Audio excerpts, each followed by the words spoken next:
Hey everyone, welcome to this explainer. If you've ever felt completely overwhelmed by a modern world that just seems to have lost all its boundaries, well, you're definitely not alone. Today, we're unpacking a really fascinating lecture by thinker and author Mustafa İslamoğlu. We're going to take a truly captivating journey, starting with the chaos and anxiety of modern society. And then, we'll embark on this deep linguistic dive into ancient Arabic roots to uncover the hidden architecture of meaning itself. So let's dive right in with a massive question about the modern condition. What actually happens to us humans when absolutely everything becomes limitless? We so often equate having zero boundaries with ultimate freedom. But the source material challenges this directly, suggesting that an absolute lack of boundaries actually creates a deep, paralyzing anxiety.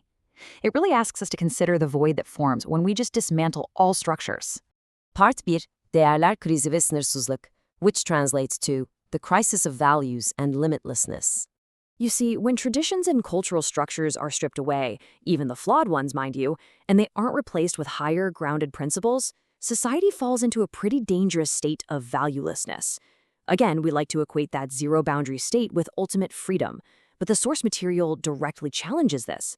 Meaning actually requires boundaries. The argument here is that the worst value is still better than absolute valuelessness. Without lines drawn around what is good, bad, beautiful, or ugly, words lose their weight entirely, and we plunge into this anxious void where nothing can be truly understood. Moving on to part 2, anlamak için sınırlar şarttır. Limits are essential for understanding. And this need for boundaries, it's not just some abstract philosophical idea. It's literally hardwired into our biology. I mean, limits are basically a biological mercy. Take our sight, for example. Our eyes only see a very, very narrow band of light. Over 95% of the light spectrum, like infrared and ultraviolet, is completely invisible to us. Imagine if you could see 100% of the light spectrum. You'd be seeing X-rays of the people standing right in front of you. Or consider our hearing, which has a strict decibel limit.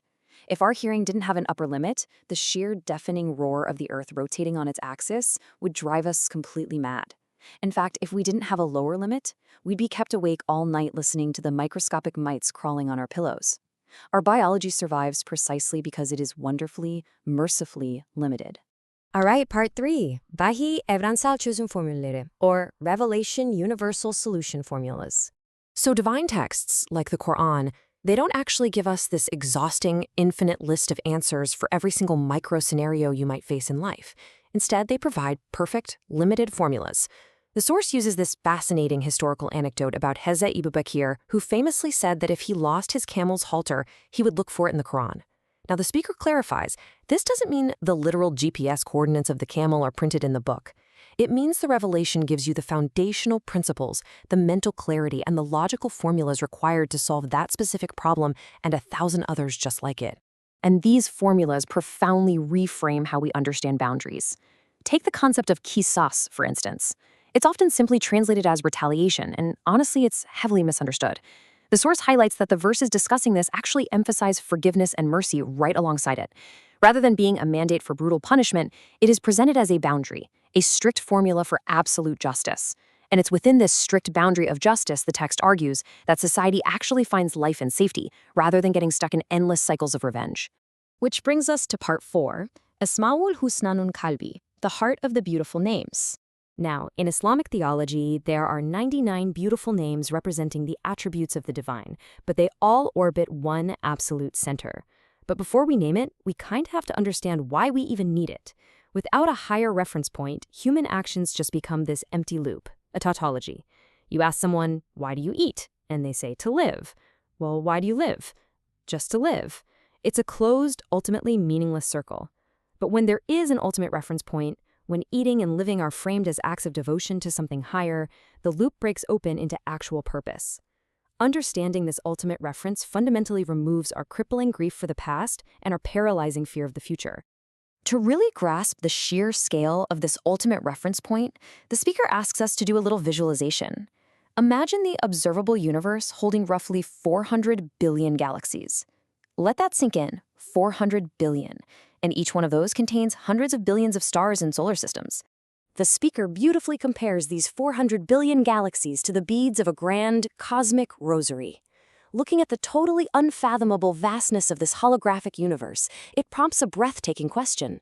Whose hand is powerful enough to turn the beads of a cosmic rosary that massive?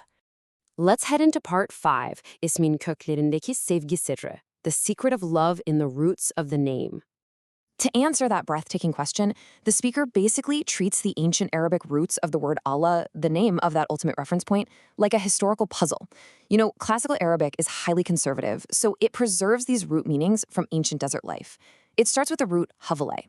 This reveals a profound sense of phobia and awe toward an unknown, overwhelming power. Imagine the absolute terror of the dark desert night. It's a fear stemming from a source you can't entirely comprehend, naturally inspiring a really deep, trembling respect. But then, the linguistic root shifts in a fascinating way. With lahave, that initial pure fear transitions into an inescapable feeling of attraction. It means to be completely mesmerized by something, to desire it deeply, to be totally occupied by it, and to feel genuine love. And that builds right into velea, which signifies an almost maddening level of overwhelming attachment. It's the kind of intense love and joy that fills you up so completely, it literally feels like a physical wind sweeping through your chest. Then we have the next root, hele, which adds a striking visual layer to our puzzle. It originally referred to the mesmerizing, shivering halo of light around the moon. It represents a captivating beauty and hope that is so magnetic, you simply cannot look away from it. So all that awe of the terrifying unknown we started with, it's now completely resolved into a feeling of absolute warmth. This is ehele, which is actually where we get the word al, or family. It is the ultimate safe harbor, the sanctuary where you are basically told, welcome, you are completely safe here. And finally, we reach elehe. When you combine the breathtaking awe, the mesmerizing beauty, and that ultimate safety, you get a state of worship. But, as the speaker points out, it is a submission driven entirely by pure, overwhelming love, not terror. And so we see the magnificent synthesis in the name Allah. The speaker asserts that this name sits at the very center of the universe, perfectly balancing majestic, trembling fear with an all-encompassing ultimate love. It's the heart of all values, the grand reference point from which all the other beautiful names, like the merciful or the knowing, just radiate. Which brings us to the end of our journey today. The source argues that finding this ultimate focal point of love and awe might just be the absolute perfect cure for our modern crisis of meaning, finally breaking those empty tautologies we trap ourselves in. Thanks so much for joining me for this explainer. I want to leave you with this to ponder. If understanding these profound linguistic and spiritual boundaries can cure the anxiety of a limitless world, how might you reframe the boundaries in your own life to find deeper meaning? Until next time, keep questioning and keep learning.